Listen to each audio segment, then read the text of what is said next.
All right. Good afternoon, everyone. Thanks for being here at the Santa Clara City Library Comic-Con. My name is Travis Lucina. I'm from the Walt Disney Family Museum in San Francisco, California. I'm here to talk to you today about writing comics or writing for comics. Before I get into that, I'm going to give you a little bit of why it is that I am here today. So again, I come from the Walt Disney Family Museum. This is a museum that is in San Francisco, in the Presidio. We were started in 2009 by Walt Disney's daughter, Diane Disney Miller. Has anyone ever been to the museum before? There we go.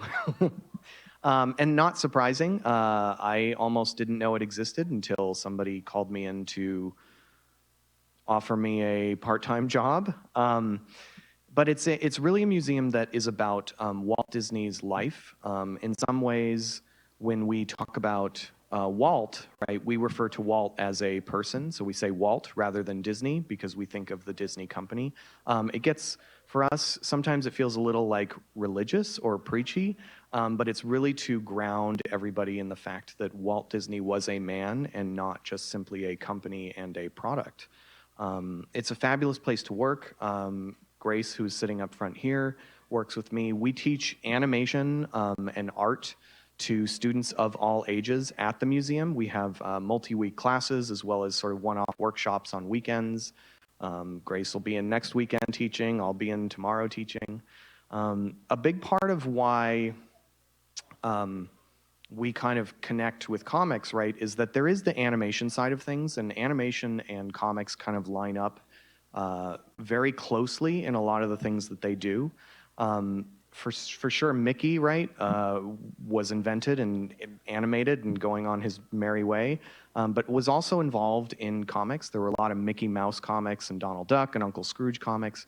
So it's actually around us, and it totally translates into what it is that we do also on the animation side, in that there is something called storyboarding.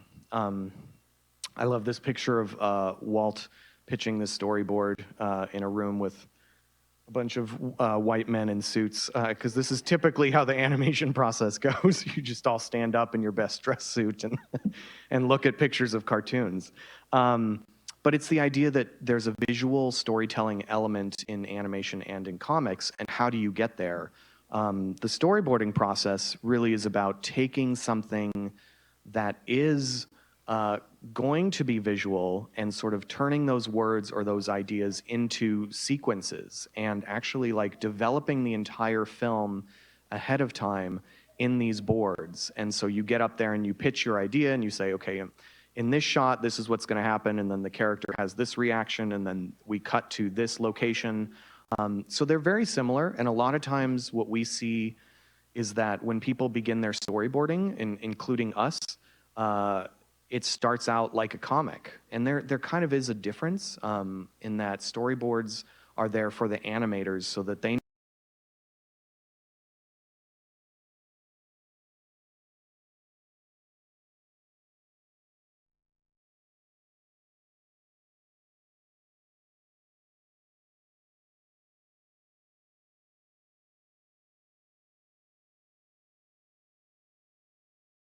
animation, but I also took classes in comics. Comics are a big part of my life.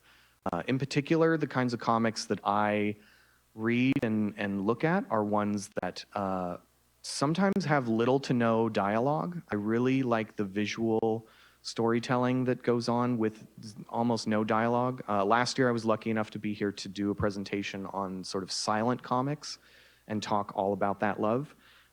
Today, though, we're going to be talking about writing for comics. So the question is, you know, what is writing for comics? And this beautiful visual image before you is a form of writing for comics. It is taking a script, very much like you would do for a play or a movie of some kind, and you write it out. What we're going to talk about is actually a lot of different ways that you can kind of approach this. But this is from a script that I worked on actually with a friend of mine. He wrote the script, and I had a bunch of ideas, and he was able to sort of like put it down kind of visually within just writing words for me. And it really, really helped because he was able to sort of see things in his writing that I didn't realize even the story was about. For some of us, though, this is really, really intimidating, where we start to write some words and we go, oh dear, I'm not a writer. Or the opposite, if you're not an artist, you go, I can do this, I can't do the drawing type of thing, no way. So we're gonna sort of like look at all these kinds of versions here. So, you know, part of writing for comics, right, is, as it says here, it's visual storytelling versus written storytelling. A lot of us, you know, we have this idea first in our head, and we've got to get it out some way. And there's the traditional way, which is if you are working with somebody or in a structured form, you will put this down in a script, and you will write this out, and you will deliver it to your artist, and your artist will be able to read that and then actually sort of create the pictures from there. There are other ways which may seem a little bit more sort of side road or crazy for some of us, or disorganized or whatnot. So there's this great quote, right, by George R.R. Martin, if you've never heard it, and a friend of mine, the guy who helped me write the script, told me about this. It's about architects and gardeners. And basically this is saying that there are two types of writers, and the architects are the ones that plan everything out before they actually put anything down in the form of writing, and the gardeners are the ones who are in the dirt and they're planting the seeds and they're seeing what grows, and then they go, oh, what can we do from here? He's saying that he's definitely like a gardener. I am definitely a gardener. I have friends who are definitely architects. It doesn't mean, though, that you are necessarily one or the other, because you end up in a structured zone, and at some point it also is kind of like flowing and growing in its own way. So writing for comics, right, is not drawing for comics, even though it totally can be.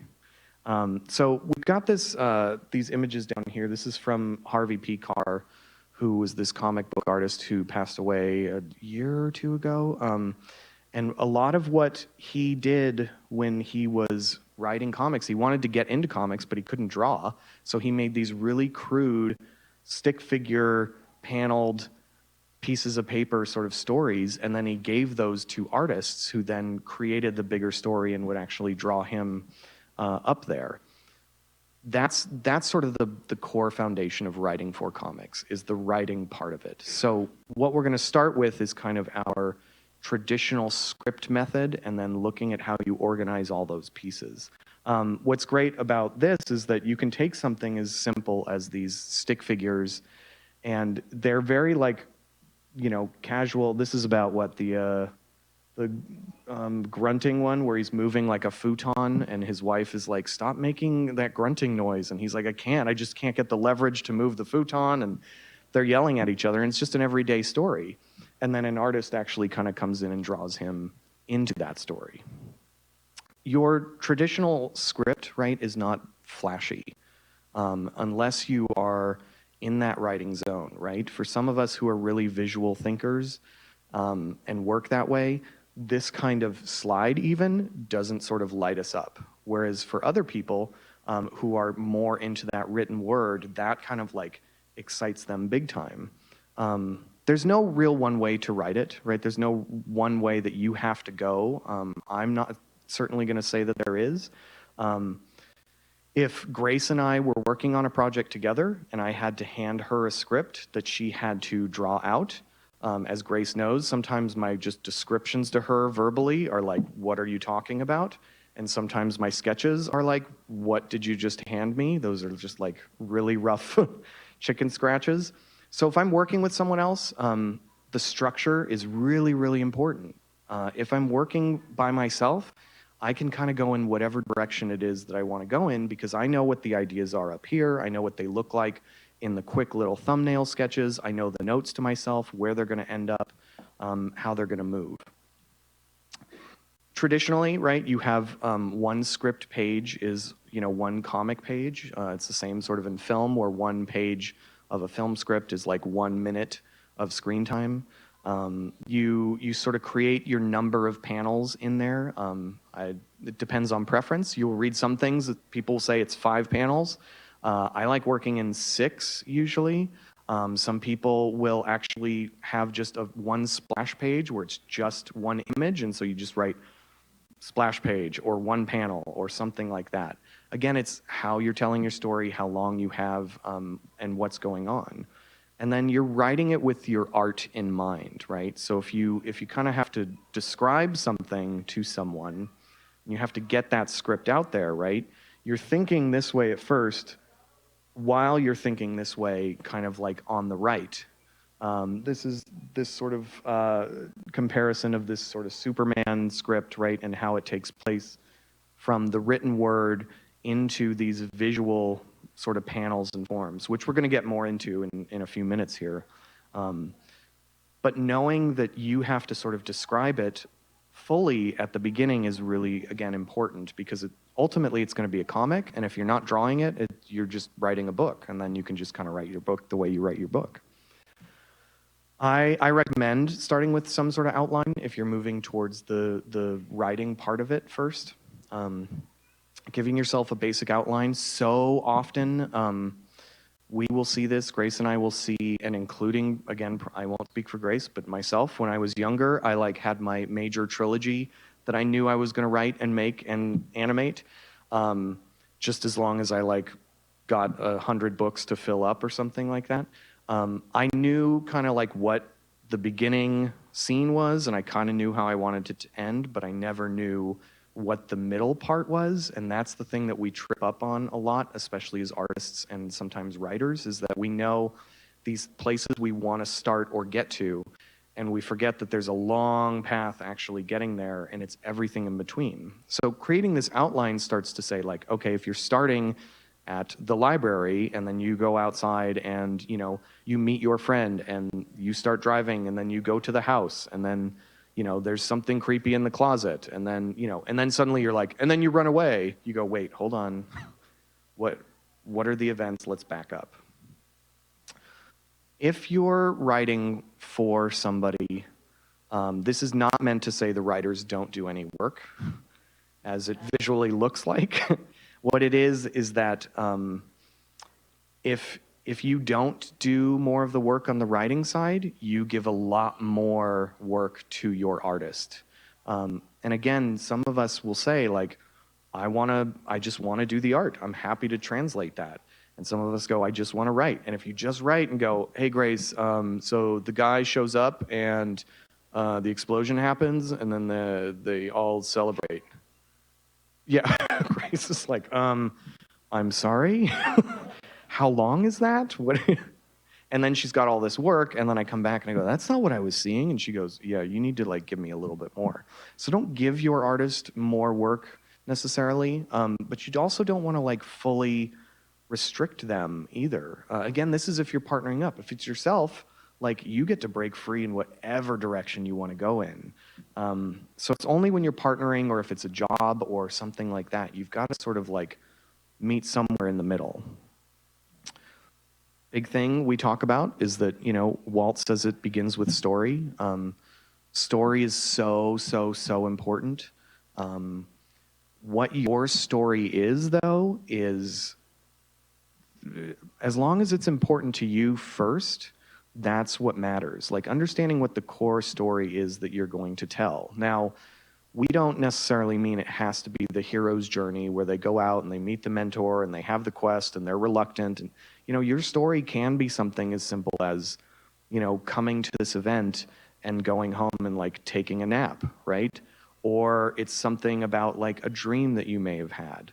But if you're not sort of telling a story in some form, the question comes up around what is it that you're making your comic for? So you have to ask that when you're writing it, right? You have to say, okay, if I want to tell a story, what is the story? And if I have no story and it's just a visual sort of thing that's going on, again, great. But they're questions to ask yourself, not to say, again, there's one right way. It's just to sort of question yourself and go, okay, if I don't have a story, what am I doing this for? And it's well, I like the medium, or I just want to try it as an exercise. Again, we always look at exceptions to all of these rules, right? As I put down here, begin with writing your story before you tell yourself you know your story. You probably know parts of it unless it's something that you've lived. As we experience, though, the same way we read a book, we sort of don't know the story of our comic until we've kind of gone through it. And then we go, oh, it's revealing things back to me that maybe I wasn't aware of in the first place. So looking at like traditional story arcs, right? If you look at a movie that you really, really love, like this happens a lot. We've heard artists talk about this too, where you oftentimes will see, you know, these sort of action adventure movies and you have somebody who is reluctant to do something and then again, they help and they save the day. Very few times do you see a story that has no conflict in it, right? Where we just stand up and go, I want to make a change, and then I made the change. You go, no, there's no real like arc to that, right? That's like me saying my story is, you know, once upon a time I woke up and I brushed my teeth and I went downstairs and I like took the bus and I went to school and I got homework assigned to me and you know everybody in the room is falling asleep because this isn't a story about anything. Or you're like, once upon a time I had a peanut butter and jelly sandwich. No, that's it. That's all. And you go, okay, well, the arc was at the beginning, like once upon a time, I ate. You're like, I can relate to that one. I did that this morning. So knowing what your arc is, looking at stories that you really love, start breaking down those stories, right? Whether they're comics, whether they're film, you know, television shows, episodes. When you kind of break it down, you start to realize like, oh, there are problems that come up and this is where like tension happens. You know, we talk about it with film often, where you watch a film and when you get to that point where like everything's going great and it's a montage of everyone like high-fiving and like doing everything they love, you go, yeah, within the next like 10 to 15 minutes, everything is just gonna crash on these people. And watch for it. As soon as it goes way, way up and is happy, it goes way back down because you need some conflict in there. You need that arc. And then figure out what your stories grab you and then why the story you're telling is grabbing you. If you don't know that and you kind of get lost in it and you think, oh, I've got to do something else, I always write it down. I go, this is what I want to tell my story about. This is what I'm thinking at first so that I can always go back to that. So looking at, you know, legendary Stan Lee, right, talking about plot first, I think it's really, really important to look at plot. Again, it's going to depend on the length of your story. It's going to depend on the length of your comic. You know, when I had written this sort of script before, it was like 32 pages or something, which it's close to, you know, somewhere between 20 and 32 are like traditional comic stories. In fact, 32 is like children's books or something like that. Do we know? Is that the right page count number? Nobody knows. I'll just say it's true. 32 pages is children's book length. But sort of knowing, again, like, you know, where things are going is really going to help you. So we're looking at like panel structure here, right? The simplified panel structure versus the complex panel structure. So when you get into the actual art of everything, this is kind of where you start, right? Now, Spider-Man here, there may be a lot of words and a lot of sort of other shots going on, but the structure itself is very, very simple compared to the artwork on the right, where it's kind of breathing and living within, you know, half the page is one character, and then it's like a giant panel almost kind of in the middle, and then these smaller ones kind of with this like, you know, the voice bubbles kind of like arcing over them, and then these sort of like simple two at the bottom. When you look at these, so this is two artists that I really like. Jason is the one on the left, and then Chris Ware is the one on the right. Jason tells these really kind of sometimes average simple stories with these animal characters, and always the panel structure is really, really simple. Chris Ware, if you've ever read any of his stuff, can get into something like this, where you just go, holy cow, I don't even know. Yeah, I don't even know how to begin. Where I'm supposed to begin, is there a structure to that? And there is, but it's not the same structure as there is to what Jason does. Your stories, right? So one here is from The Clouds Above, and then, which is a very, very simple sort of story about this kid and his cat. and they are late for school, and they find a staircase that they climb up into the clouds. And then there is Saga, which is much, much more complex, if anyone's ever read that. And even within this page here, you know, reading like crab cakes, you know, why is the school locked? And then on this side, it's talking actually about this sort of like job that this guy is going to do, and it seems like an assassin and a hit is taking place, and there's so much going on just within that page. So again, it's figuring out, you know, where are you going with what it is that you want to tell, and how deep do you want to get into it? Because the deeper you go, the more you have to know before you get into it. Same thing here, right? Again, looking at Spider-Man again. Spidey's intentions are pretty clear, like, gotta save the day. This is Squirrel Girl here, right, on the right. And there's more story going on within these panels here. The structure of the panels themselves, you might have more with Squirrel Girl than you do with Spider-Man, but you have more story going on with her. And then lastly, sort of within this panel structure here is the dialogue versus the silence. Looking at Bone, if you haven't read Bone, you should read Bone. I always recommend it. It's by Jeff Smith. On the right here is this comic. It's Fred the Clown. I don't know if it's still continuing. Some of them have dialogue, some don't. But again, like, you can have something like Bone where there's a lot of conversation going back and forth, and then Fred, you know, it's like one of the voice bubbles is like a visual image. And so, you know, knowing what you want to tell, it doesn't mean you still don't write this stuff out. It doesn't mean you still don't say, like, you know, okay, Fred and the pig are walking down the street, and then they arrive, you know, at a restaurant in panel 2. You know, panel 3 so, you know, has Fred sort of explaining that he wants a table. There's the maitre d' standing there in front of him, and it's this sort of like longer full shot. You still write all that. You just don't have to have the dialogue. This is from Paper Girls, I believe. Good. On one side, no dialogue, right? On the other side, it's conversation in almost every single panel, like observation, what's going on. So knowing when you introduce dialogue, knowing when you don't need to introduce dialogue.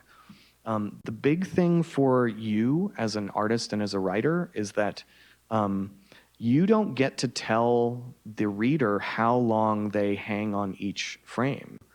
Some of us read a comic like that. We just go through it. And others like really stop and sort of look at this and go, oh, I'm in the drama of it. I am seeing that snake and the coming down and then the like eating and then the stab.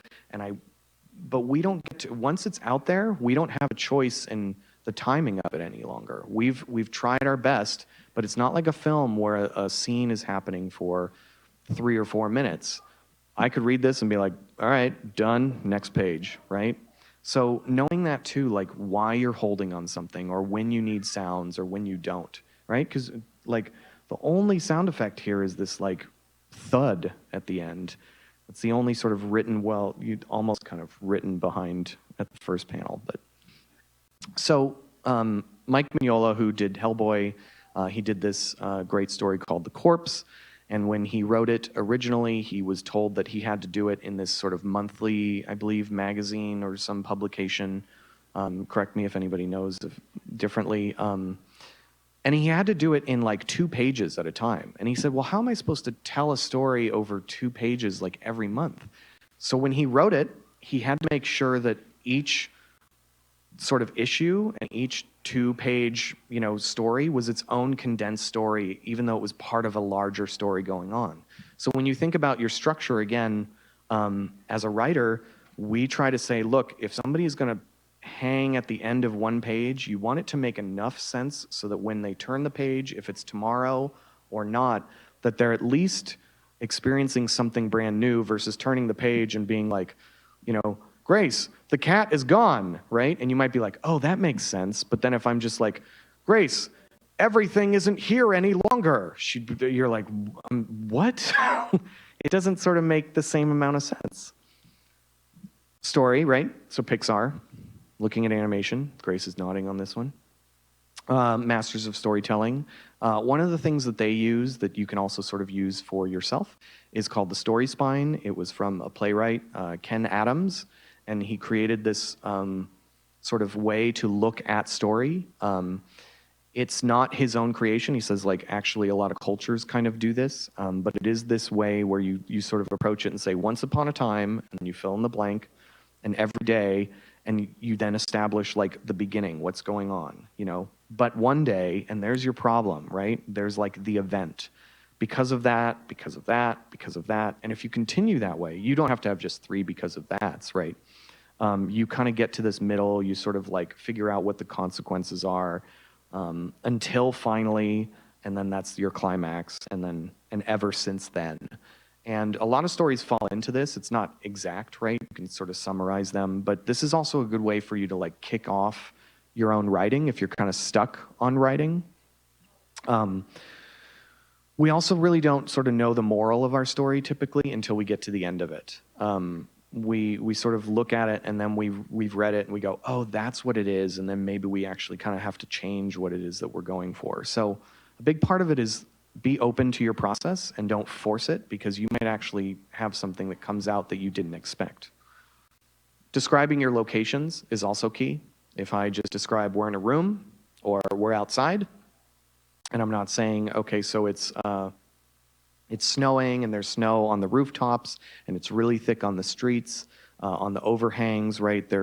Every car is sort of covered. You know, somebody is sort of like trying to scrape the ice off the windshield. You get more of a visual than if I'm like, okay, so we're outside. You just kind of go, where, right? So describing it is really, really good. I put in this next one, this artist, Seth. He just goes by Seth. He's done some really like wonderful comics about kind of everyday things and everyday life. And one of the things that he did as an artist was that he was creating a story about this town. And so he had to sort of like figure out what the town looked like and what the design was, just the outside of it. And I put this in because it's kind of a fun side note in that Seth was like, well, I need to know this town and the streets and every building and everything else.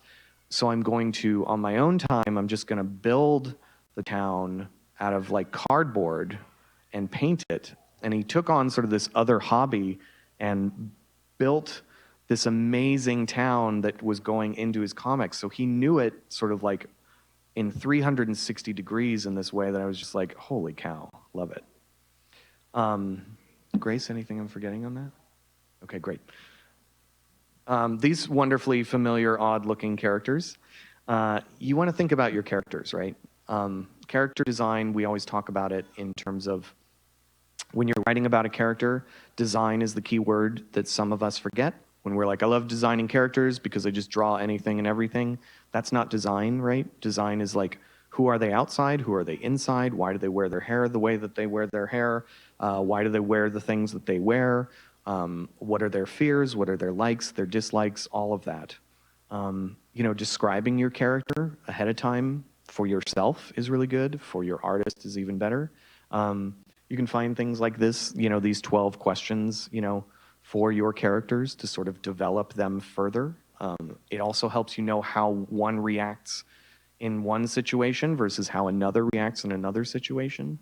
I was just talking to a student. She was like, I've been watching The Office. And I was like, man, The Office has like all these characters that you know exactly how they're going to react to situations. And that's this live action sort of writing. And how you do that is, you know, is based on like who they are, not just who you are as a person. This is from, it's always hard for me to say, Asterius Polyp. Anybody know this one? Okay. Why I sort of bring this in here is that this visually, right? So looking on the right, visually you can tell it's like so different in the sort of sketchiness and the cross-hatching and then the like construction, right? He's this architect who's this award-winning sort of architect who's never built a building in his entire life. But every character has their own visual sort of style to who they are and how they speak. If you even look at these voice bubbles here, right? His are very like controlled and square and right, like all kind of uppercase, like capital letters. And then she's very soft and has like lowercase letters in there. And then this other character is a little more sort of flowy. So knowing who they are, this was a visual representation of who these artists are. This comes from an artist in Australia named Kate Moon, and it's just looking at redesign. That's another part of it. If you redesign characters, you start to get a better sense of who they are, why they're in the story. If they're the hero, do you want a typical hero? Do you want someone who is maybe not so typical? Is it an anti-hero? Is it a villain?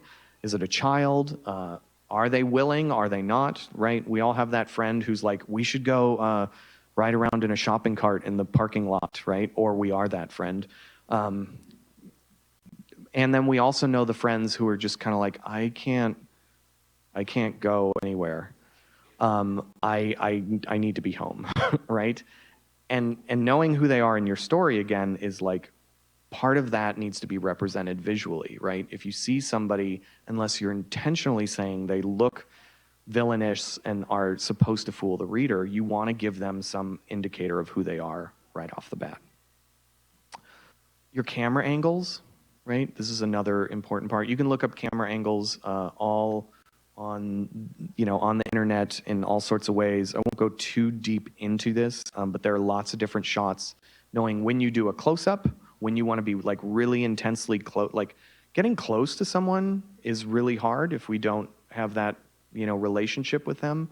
A stranger getting like in your face, you feel that. When you do that in a comic, you're bringing the viewer closer to them for some reason or some object. When you're pulling back, you may be actually not only showing a full body of that person or the location, but you might be showing distance in your story as well. Your angles, if you're shooting if you're looking up or you're looking down, right, you might try to convey a sense of sort of like tiny fear or small characters. It's all of those types of things. Kind of going back to these, right? Spider-Man kind of has some more dynamic shots than in Squirrel Girl, but Squirrel Girl has some like good close-ups, right? And that are bringing you in close to these characters for these sort of highlighted moments. Spider-Man needs to sort of show this action. I love actually this one up here, right? Mustn't let go, like as though he would be like, should I? But also this great shot where he's like being pulled behind it, right? It's showing the distance, it's sort of showing the like curvature of the earth, and it's giving us that fear, whereas in Squirrel Girl, like pulling up close, having that conversation there, why do you do that? So,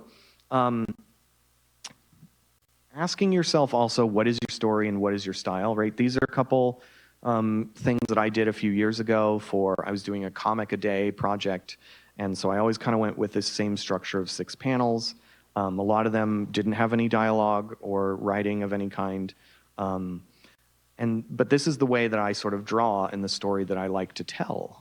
These sort of simplified stories. One is about a guy sitting on the couch and his friend shows up and they hang out, and then his friend leaves and he's sitting back on the couch. And the other is like that moment when you're waiting for your pizza to show up. It's sort of pulling from life, but also like those moments that don't, necessarily make like the most brilliant movies necessarily. This is from an artist, Ben Catmull, who this is from something called Monster Parade, and it's this great, weirdly visual city where monsters sort of are in the life of the town, and then there's this great shot of like, nobody crosses the river, which you're kind of like, man, whatever's across the river is much worse than whatever's in the town. But it's all kind of strange and off the wall. Ron Rigi Jr. Does these great sort of comics and drawings that have these like so much going on but are so beautiful to me, and sometimes feel like they don't have a traditional purpose or method of telling stories, but you kind of have to get into them to see like just because there are more lines doesn't mean it's not something you can follow. It actually sort of can be almost anything. It's again, what is your style? I'm going to show a couple more things just from myself, just because I think it's important to show your work also to people. This was from some notebooks about sort of developing this story and how I kind of work, where I just kind of like rough things in the lined Mead notebook. I printed out this sort of description from the dictionary to help me remember things. I write notes on the side. I kind of draw arrows. I have this awful picture. I really hate it, but I'm showing you guys. Grace has never seen this. It's really ugly to me, but it's also sort of showing the way that I'm thinking about things, starting characters, starting shots, notes to myself. Again, you can make that as private or as public as you want, but keep a sketchbook, keep something where you write little ideas and keep them going. The thing that you also need to sort of remember in this is that, you know, if you are the architect, right, it may be your form of writing a comic. You may plan it out very much like this, where you have these notes and you put them together and you organize them kind of in a timeline, and you have things down below that are saying key moments that need to be highlighted or hinted at for future. If you're the gardener, this is also just as valid in how you work. Some of us definitely work this way. Knowing, though, again, that ideas kind of start chaotically and then kind of move forward, and then they sort of get more structure along the way. It depends on how you want to work. You should never make this stuff, whatever it is that you're doing, you should never make, what I'm trying to say is, like, make it work for you, don't you work for it. You know, writer's block is one of those things too, and it's like, that's because we're blocking something inside us versus just saying, like, go in a direction you never expected. Sometimes you get something brilliant from there. So with some of this stuff, you kind of look at it and you kind of go, okay, well, you know, how is it that I start? Where is it that I go? What is it that I do? There are very traditional ways and there are non-traditional ways. The important part that we want to say, being part of this museum and sort of celebrating Walt's life, is that you just simply tell your story and you get it out there, whether that's self-published, whether that's, you know, a web comic, whether that's some sort of zine, or it's in college or the high school paper or something, or just with your friends. Like, write it and get it out there. And how you build it depends, again, on if you're working by yourself or with a team. So that's all I have today. Thank you guys for listening to me. Appreciate it.